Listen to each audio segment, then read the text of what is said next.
Hi everyone and welcome to the Brilliant Backyard. Uh, Today I'm going to show you how to prune the tomatoes. Very easy, simple way.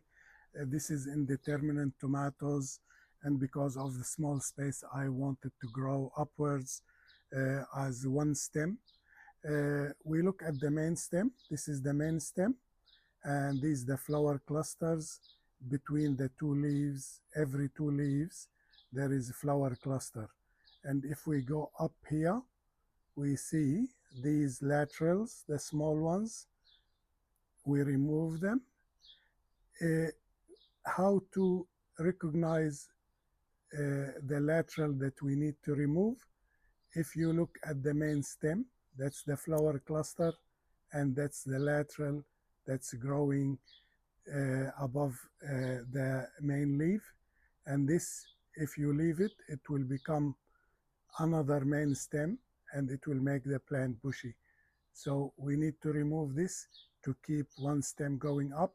So we look at the flower cluster and we remove the lateral just before it by pinching it.